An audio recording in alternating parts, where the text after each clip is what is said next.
Ready? Let me press on. Good morning, Rabotai. Tizkol Shanim Rabot. Welcome, everybody. Wednesday, the 12th day of Nisan, corresponding to April the 17th, 2019. The Lighthouse Torah Project live video presentation dedicated Le'ilui Nishmat, Devorah Feige Bat Shemuel, and Refuah Shelema of Ora Devorah Bat Rivka.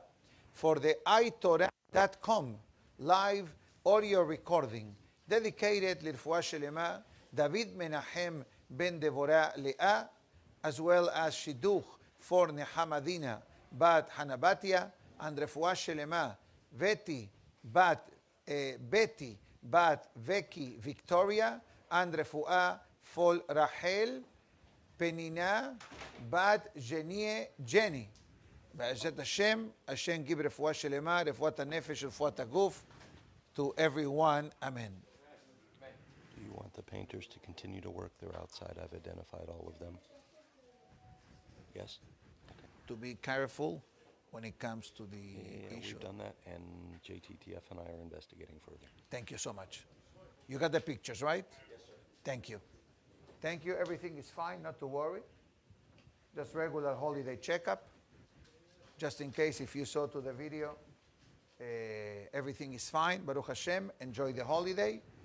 I would like to take another day, meaning to say today, Be'ezrat Hashem, to just touch on a couple of gifts that are available for the celebration of Pesach.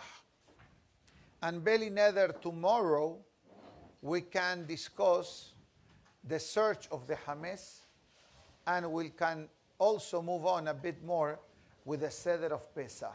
But today I'd like to share with you a couple of insights. I'd like to begin with what I said inside for those that were praying in the last minyan, the beautiful opening statement of Rabbi Chaim Palachi in Moed Kol Hai that says that like a person kasherizes the home for the holiday, is a great opportunity for a person to kasherize the neshama as well. And the way you kasher the neshama, he says, the language that he uses is the topic of Haga'ala. What is Haga'ala? We all know this halacha. Basically, you take water, you boil the water, boiling point, and then you pour it. If it's on the countertops, if it's on the stove tops, if it's to kasherize silverware, flatware, etc., the sink, etc. But the water needs to reach a boiling point.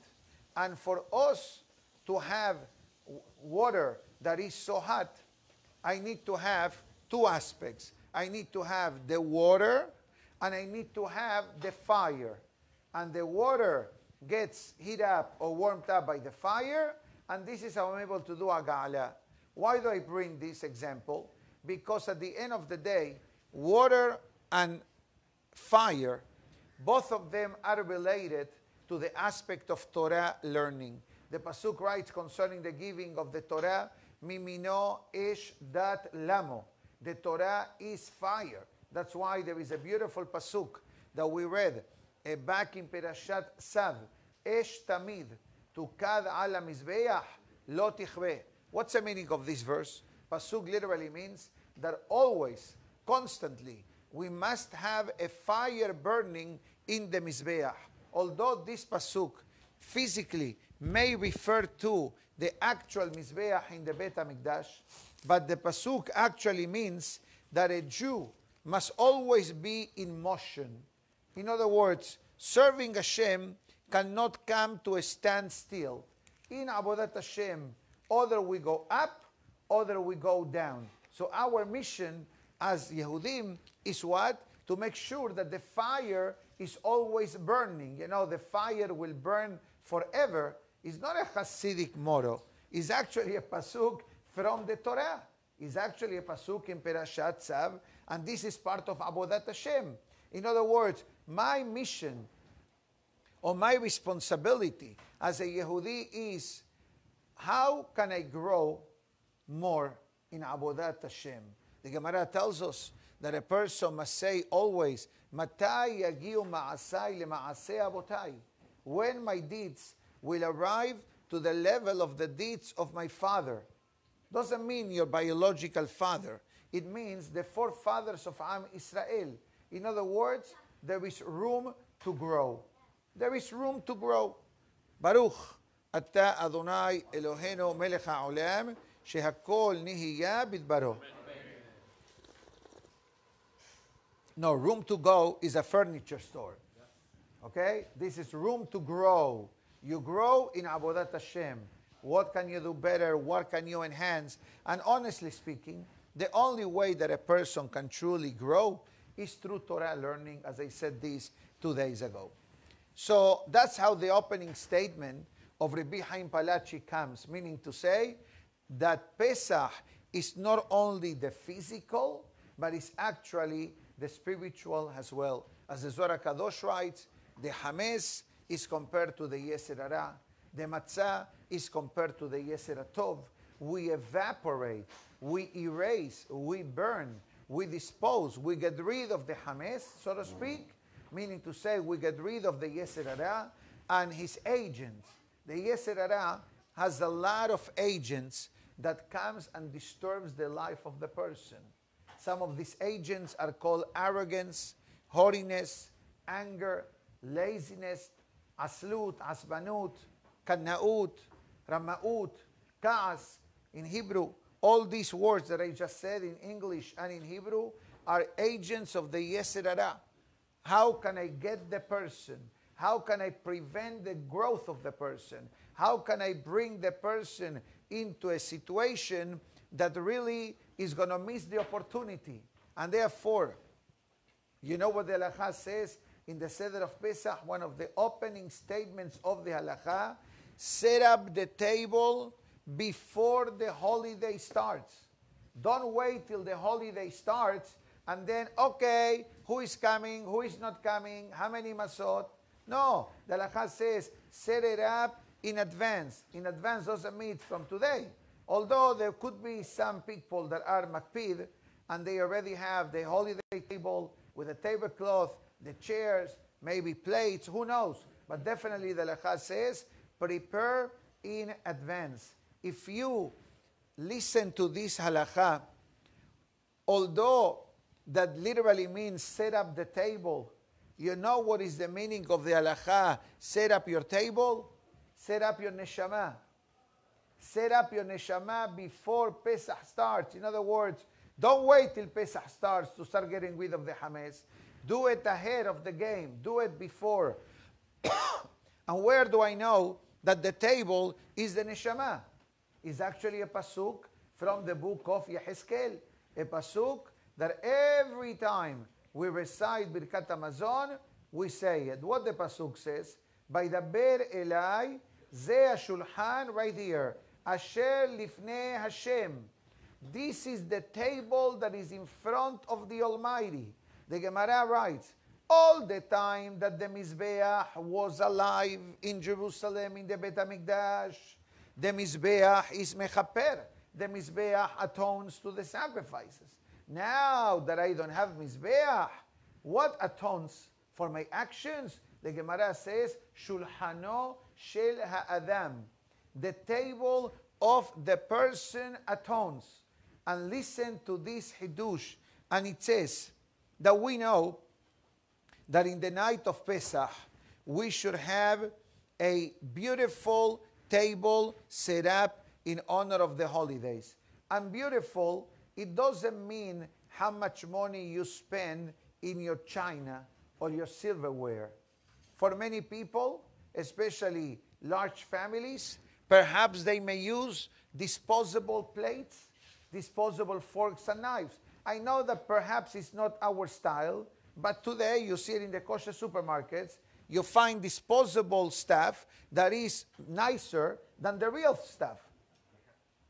And sometimes you have 20, 30 people doing the dishes and preparing, etc., could take a toll on the person. So I'm not talking if you can use disposable stuff or not, but the halakha says that the table of Pesach needs to show Bnei Horim. And how do we achieve that? Obviously, the ke'ara, the kiddush cup, the reclining aspect, the delicious meals that we have, flowers. If you buy flowers for Shabbat, you buy flowers for Yom Tov. Try to buy flowers in honor of the holiday. And Be'ezrat Hashem, that brings a lot of the concept of Kedushan, the concept of godliness, the concept of kavod to the table. But you know what it says in this Haggadah? That when a person, unbelievable Hiddush, today we're going to give you easy shortcuts. You like shortcuts, right? Have you heard of an app called Waze? What does a Waze app gives you? Chazaku Baruch. You avoid traffic. So I'm going to help you avoiding traffic in the night of Pesach. First, be happy. Hayav. If in every holiday we need to be happy, Pesach, super special. Do the seder. Try to keep a normal pace. Don't drag it too much neither, because you lose control of the seder. People may fall asleep, especially if you're inviting people who may not really be aware of what's going on, but try to make it enjoyable. You're welcome to use anything that you heard in the class. Write notes, write pointers, share with them. As I said 2-3 days ago, not only relieve the miracles that the Haggadah speaks about, but throw in your own miracles. Because listening and sharing miracles infuses emunah and bitachon in the heart of the person. Listen to yesterday's class that I spoke a lot about. But it says an interesting message here, that when a person acts royally on the night of Pesach, this atones for the sins of arrogance. You know what that means? Royally means you properly dress for the holiday. Don't do the seder in pajamas. Don't do the seder in pajamas or in shorts. I don't know where people get these ideas. But if you remember what the Zohar said a few days ago, that in the night of Pesach, Borei Olam comes down to the night seder, to the seder night at our homes. And actually it's a pasuk in the Torah. Leil shimurim hu la Hashem. Leil shimurim hu la Hashem. What does this mean? The Borei Olam is keeping an eye on us. So you know Borei Olam is coming. You're going to be in shorts. You're going to be in pajamas. And we're not talking about a person or a child or a person that may have a medical situation and is dressed with pajamas. We wish him refuah shelema. But normal able bodies, be presentable for the seder. Like you have a nice table, also nice garments. It's a great concept of honoring the garments, honoring the holiday and the Shabbat with the garments as well. So we understand that arrogance, ga'ava in English, is not good. It's not beneficial for the person. It creates an unhappy situation around the person, because arrogance is not something that we should have in our life. I'm not saying that it's easy not to have arrogance. Obviously, it's a middah that we need to work. But the Torah encourages us more anava, more humility, rather than arrogance. When you are humble, you are basically saying, I'm nothing. What does that mean, I'm nothing? Everything that I do, everything that I have, everything that I achieve, everything that goes through my life, it comes from the same sender, HaKadosh Baruch Hu. That is, by the way, what the Chovat HaLevavot writes in Shara Bitachon. What does that mean in Bitachon? Bitachon in plain English means activating my emunah. That's what bitachon is in plain English. Understanding en od milevado. What's the meaning of that verse, en od milevado? There is nothing in the world but HaKadosh Baruch Hu. So what about you? What about you? What about him? What about her watching, or this person watching from Texas or from New York? They're nothing. Of course they are. But I'm saying is that we feel such a great connection with HaKadosh Baruch Hu that I have my insurance agent next to me 24 hours a day, 7 days a week. I don't even have to call. I don't have to show the insurance card. I have Borei Olam. That's why in Hebrew, how do you say insurance? Bituach. Bitachon. You understand? But there is one night that we need to feel proud. And feeling proud is good, is important. But the pride that I'm talking about is the pride to be a Yehudi. Like the Benny Friedman song says, Ani Yehudi, I'm a Jew. I know you know him, right? Your kids know it. I also know him. Good friend. He's a popular Jewish singer, Benny Friedman, from the kosher singers. And he sings a lot of beautiful songs with a lot of Jewish content. And one of the top popular songs that the kids love is Ani Yehudi, I'm a Jew. You know, wherever I am, I'm a Yehudi. I'm not going to sing it because I don't remember well the lyrics, but those who know, know. And those who don't know, Google search Benny Friedman, Ani Yehudi, and you'll find the song. Very uplifting. So it says that in the night of Pesach, this is the night that we show off who we are. And it says, show off, and I repeat again. Doesn't mean, what time did you finish the Seder? 1 o'clock. I finished 2:30.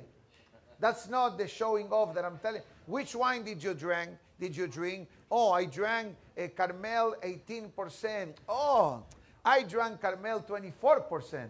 That's not the arrogance, Has v'shalom, or the royalty that I'm referring to. I'm saying the recheres, the Adame, so to speak, the Menschlichkeit, for those who understand that being a Yehudi represents.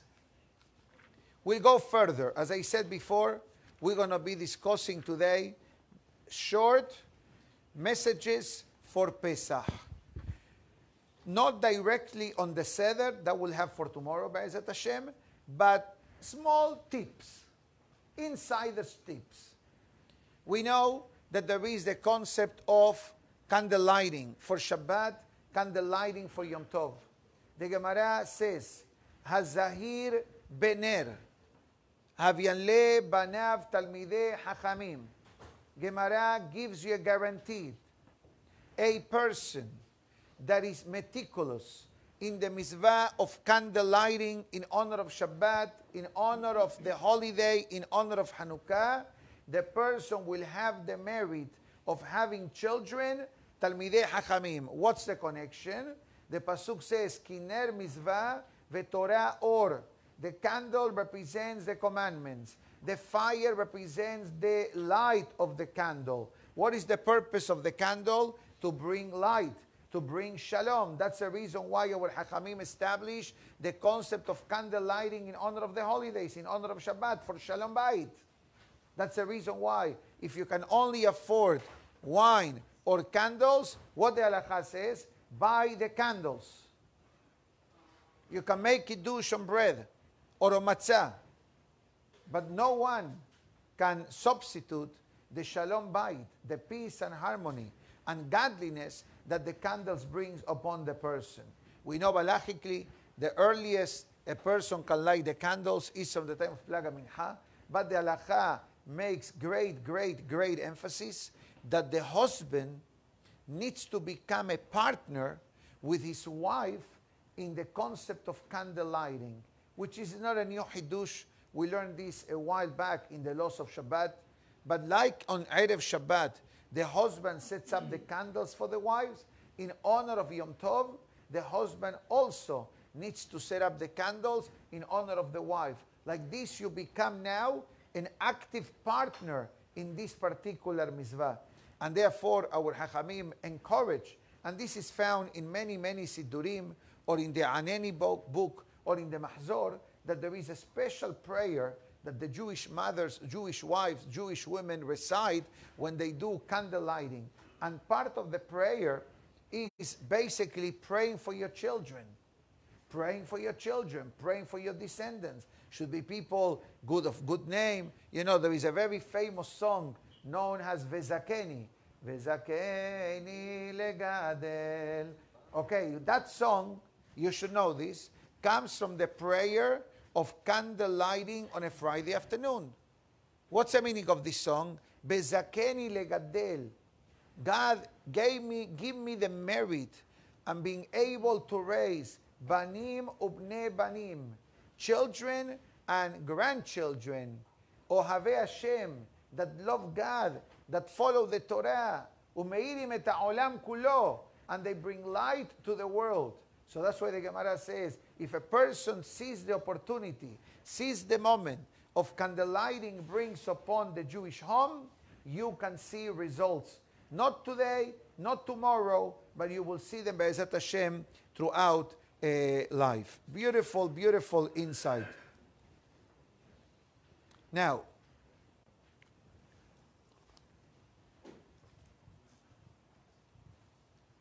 thank you. Now,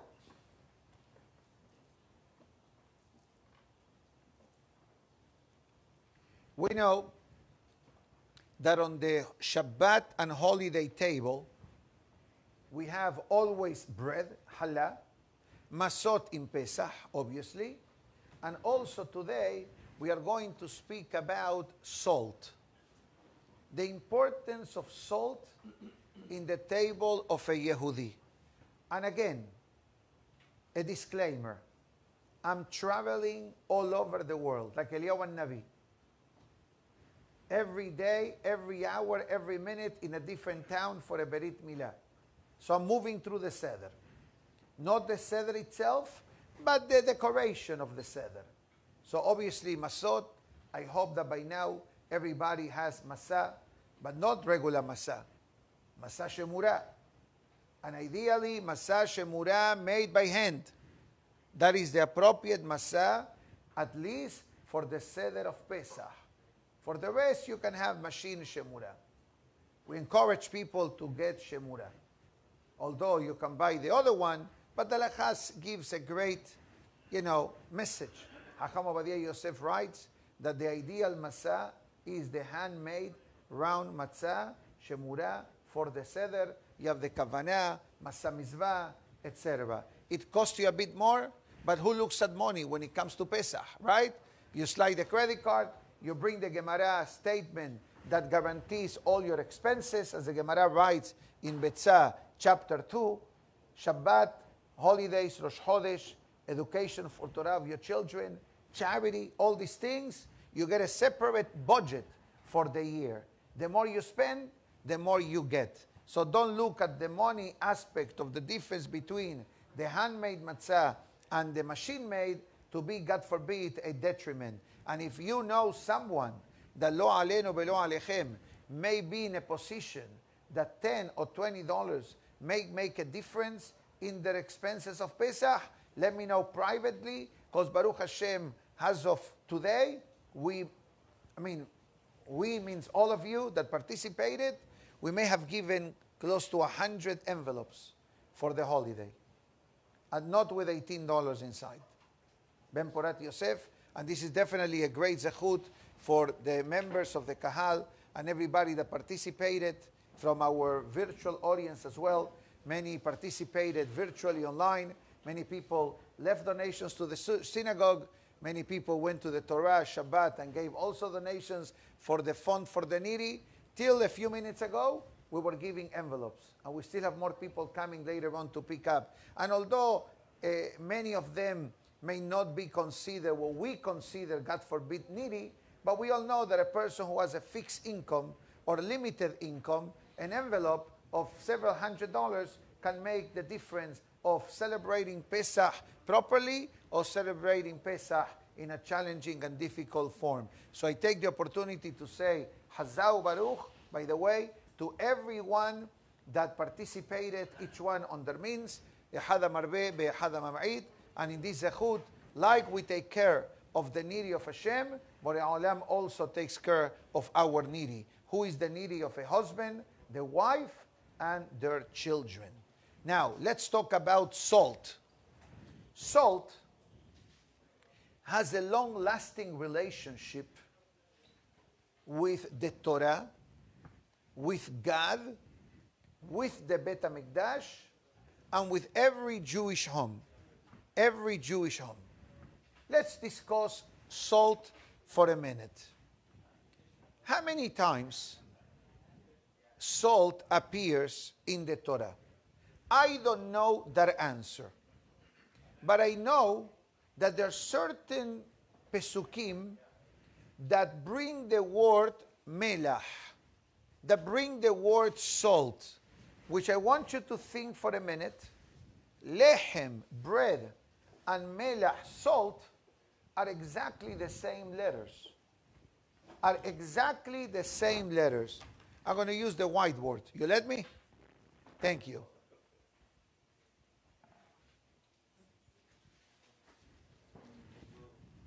Okay?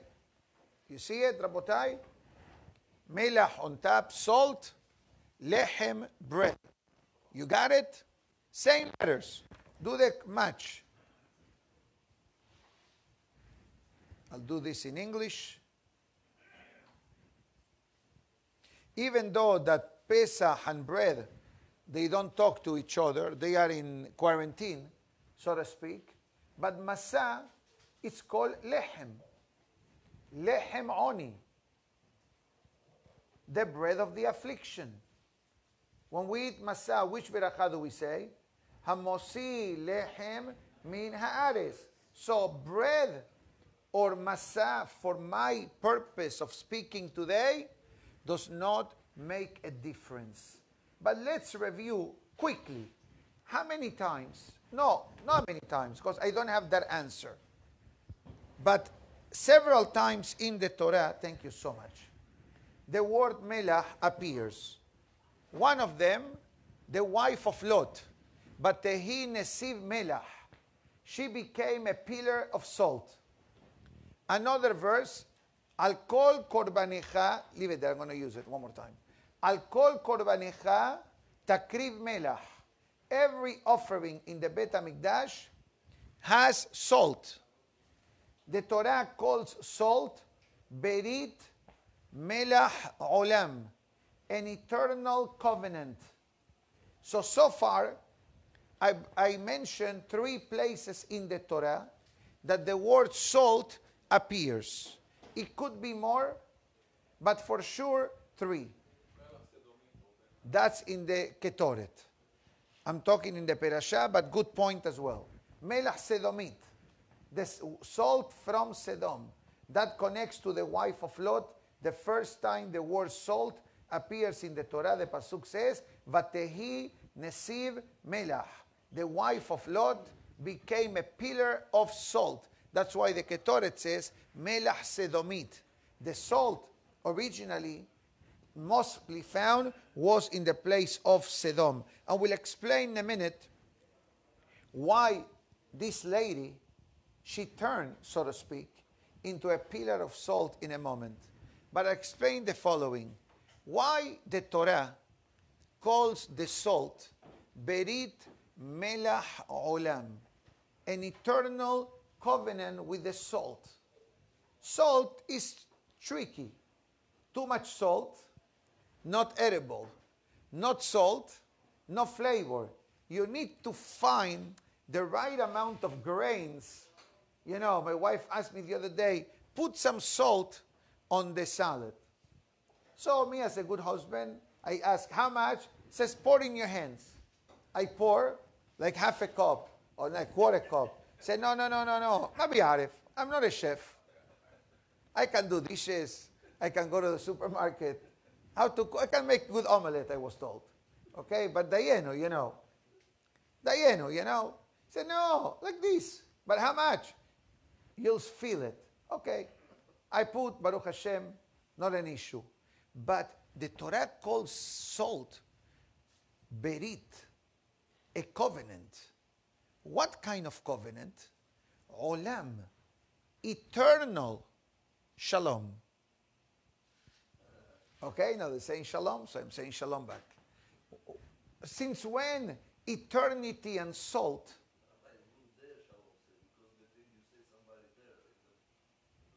Is the same, right? Shalom. Anyways, so I like to quote Rashi. Rashi writes that when the world was created, the salt talked to HaKadosh Baruch Hu. which there is such a thing. We don't understand it. Our mind cannot digest even the statement that I just said. But you need to know that every aspect of the creation of the world, from domem, inanimate, someyah, things that grow, that flourish, high, animal kingdom, and medabber, and the humans, have ways of communication with the Kadosh Baruch Hu. That's why there is a very popular prayer called Perek Shirah. Have you heard of this? Perek Shirah means the song of the creation. It is not a 2-minute prayer. It may take you 15, 20 minutes, even more. But basically, every element of the creation has a way of communicating with God. Plants, flowers, fruits, vegetables, all kind of animals, the earth, the walls, body parts. We don't understand it because we are humans. But in the relationship of Hashem's presence, He has a connection with each department. So the soul comes to HaKadosh Baruch Hu. And the soul asks Borei Olam, God, what's my purpose in life? If everything that you created in the world has a purpose, what is my purpose? You may ask yourself, why the soul is the only one who asks, what is my purpose? What about other elements of creation? Short answer is, where do you find salt? What part? At the bottom. At the bottom of the water. So the salt says, what's my purpose? What, people are going to come pay me a visit every Sunday afternoon for shish kebab and salt? God says, not to worry. I'm giving a mitzvah to the Jewish people that every time they offer a korban, al kol korbanecha takriv melach, is a positive commandment of the Torah that whenever we offer a sacrifice, you need to have a portion of salt. Comes the salt and it says, that is beautiful. As long as the Beit HaMikdash is active, people are able to offer sacrifices. What's going to be when the Beit HaMikdash no longer exists, temporarily? What's going to be my purpose? God says, not to worry. In every Jewish home, on the Shabbat and holiday table, you are going to have presence of salt. And this is the reality. In every home, you make netilah to eat bread. What do you do with the bread? You dip it in the salt. How many times? Chazak u'baruch. We discussed this a while back. I told you that in the Moroccan community, I don't know which Morocco, because you're Morocco from different elements, different origins, Tangier, Casablanca, Tetuan, Rabat, all these. And some have a very peculiar tradition. I never saw it till a few years ago. And maybe some of the visitors that follow the Moroccan tradition may know, right? What they do, they take the bread and they dip it into the salt and they say, Hashem Melech, Hashem Malach, Hashem Imloch, Le'olam Va'ed. 3 times quoting Hashem's name. Now, this is not a very widely observed tradition. Whoever has this tradition, faddal, continues. Whoever doesn't have this tradition, doesn't mean that you need to start. 1 second. The question is, why? Why there is such a pasuk? Hashem Melech, Hashem Malach, Hashem Imloch, Le'olam Va'ed. This time, we say Hashem's name 3 times. This is our daily prayer. After Kaddeshli, what do we say? Hashem Melech, Hashem Malach, Hashem Imloch. Hashem is the king. Hashem was the king. And Hashem will be the king forever. So we say Hashem's name 3 times in this pasuk. Comes the Ben Ish Hai, and it says, if we have the word melach, and if we have the word lechem, both of them equal 78. 78 divided by 3 equals 26. Hashem's name times 3. Hashem melech, Hashem malach, Hashem imloch, le'olam va'ed. That was the Ben Ish Hai says. You understand? Lechem, Hashem's name 3 times. Melach, Hashem's name 3 times. So you have dipping the matzah or the bread into the salt 3 times. So in 1 minute, with your physical actions, you have 9 times Hashem's name. The number of Emet. Emet is number 441. 4 plus 4 plus 1, 9. That is the number of God. Why? Because this is the only number that any multiple gives you number 9. And the Gemara says, Hotamo shel HaKadosh Baruch Hu emet. The rubber stamp of God is the truth. So far, so good? What do we see here? That even something so traditional or symbolic, like taking the matzah or the bread and dipping it in the salt and formulating, let's call it Kabbalistic cosmic reaction.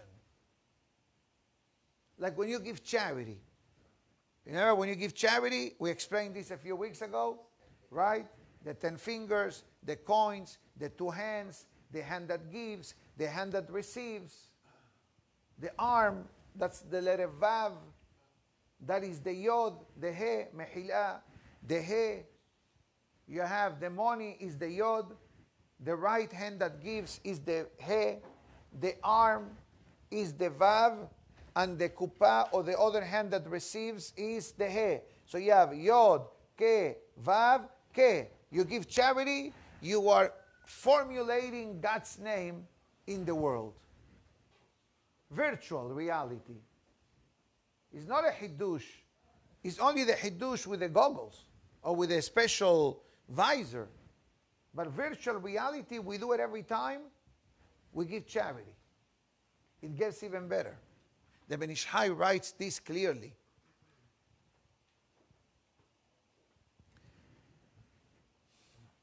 That this motion of dipping it in the salt 3 times, it says, mitigates judgment and increases compassion. Unbelievable. Mitigates judgment, yani minimizes the judgment from the person and increases the compassion of Hashem. Why? Because you're formulating God's name of compassion. The name of Hashem, Yod Ke Vav Ke, is the name of Rahamim, is the name of Hesed, is the name of compassion, is the name of kindness, is the name of benevolence. But it gets even better if you have 1 more minute to listen. I wasn't asking. Yeah, no, I can't take an hour because a lot of things to do for Pesach. Just 1 second.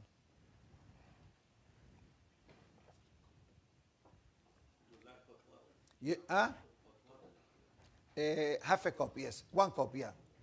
You know, the Kaf HaHaim explains why the wife of Lot was punished to become a pillar of salt. Because she refused to bring salt to the table. What does it mean? She refused to bring salt to the table. When she will welcome guests, she wanted to get rid of them very fast. She did it only because of her husband. So she will cook in such a way, thank you. She will cook in such a way, thank you so much, without salt.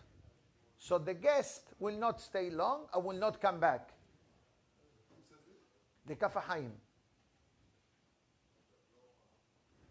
chapter 167.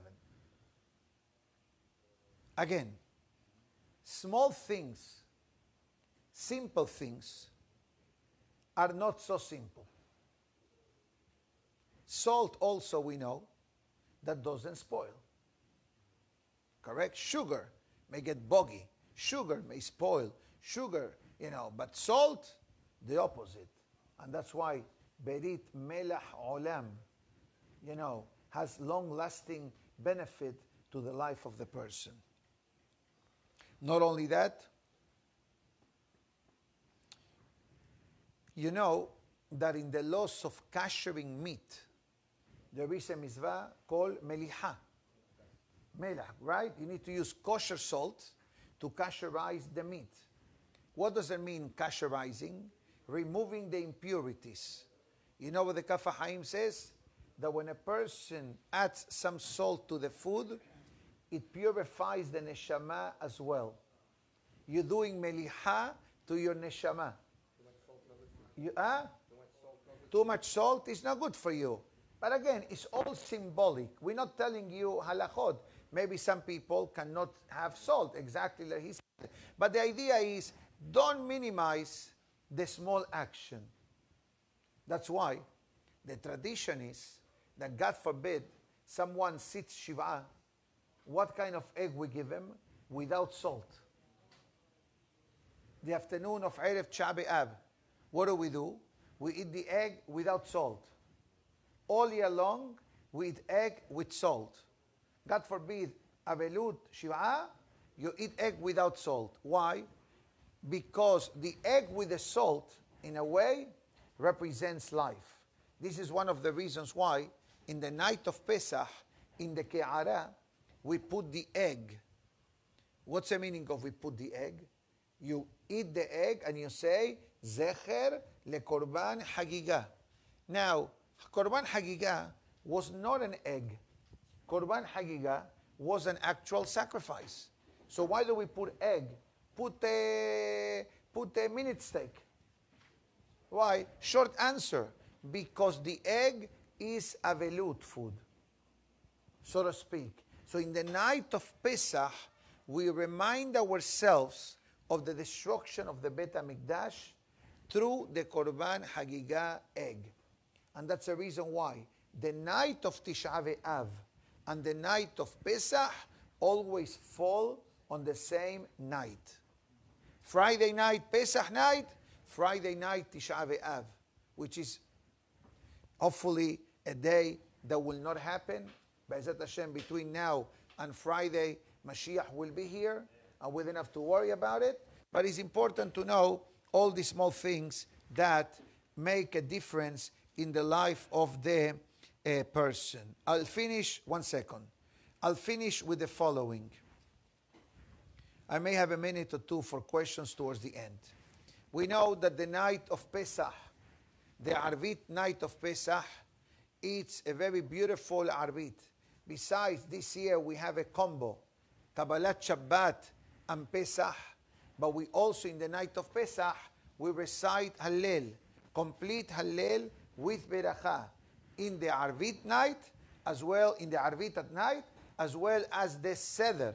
We do 2 chapters of Hallel before drinking the second cup of wine, and then we say the reminder of the Hallel towards the end of the Seder of Pesach. And therefore, happiness in the prayer, it's imperative. There are people that have shpilkes. Have you heard of that? Shpilkes. Yani, they're always in a rush. They're always in a rush. And we are conscientious and we are respectful, I believe, most of the time, on the concept of time. But understand that the night of Pesach is different.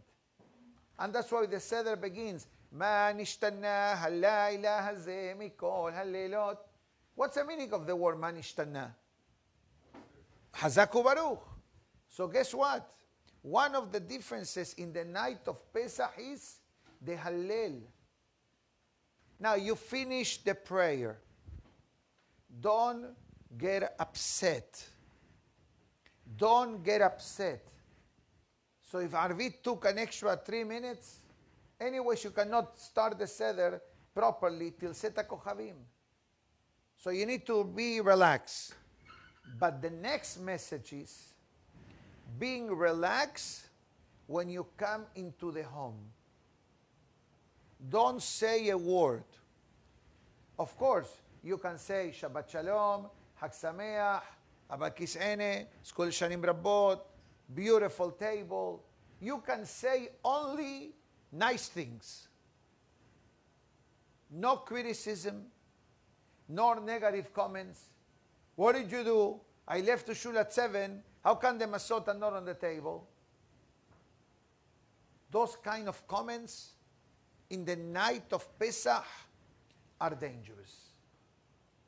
Because the Yetzer Hara is working overtime on that particular scenario, so the person truly does not derive the benefit that the Seder of Pesach brings upon the person. Where do we see this same halacha? In the night of Rosh Hashanah. The Ben Ish Chai says, Yikanes lebeto mitoch simcha. Come to your home with happiness, and don't let comments or feelings of criticism, complaint, or negativity even to penetrate your heart.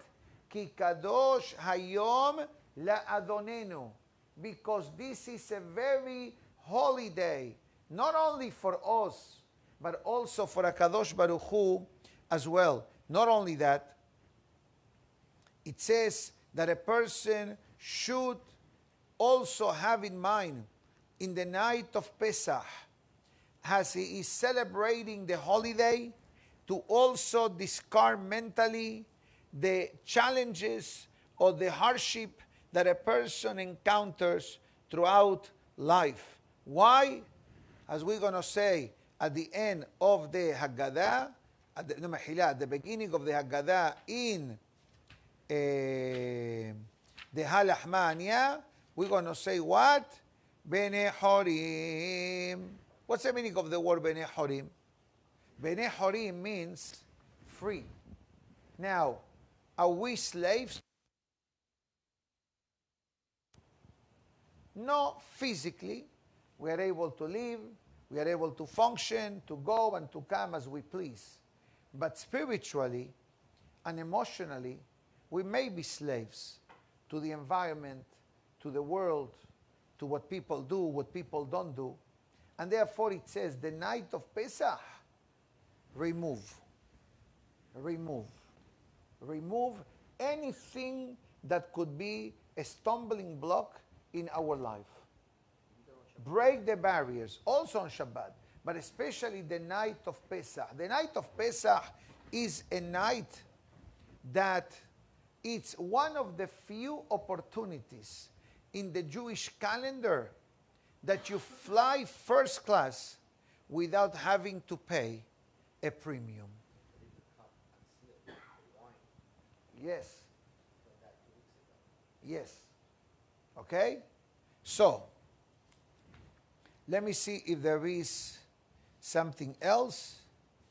Did you have a question before? Yeah, the question is, Hashem's name is Melech, and Melach is the same letters. Did Hashem give it prominence to Melach in the right? So let me clarify. Melech means king with Chaf, and Melach is with Het. So that maybe it sounded similar, but no, Melach is with Het and Melech is with Chaf. But the idea is the word Hashem. That's the idea. Good point, though. Okay, it's 10 o'clock. You know, I remember as a child, there used to be a commercial in the radios everywhere. And at 10 o'clock at night, the National Government Safety Board for Children will make the following announcement. Do you know where your children are? They encourage parents to keep an eye on the children. I'm talking about many years back. So I'm saying the same thing. It's 10 o'clock in the morning. I'm going to pause the class. Be'ezat, I'm going to stop the class now. Be'ezat Hashem.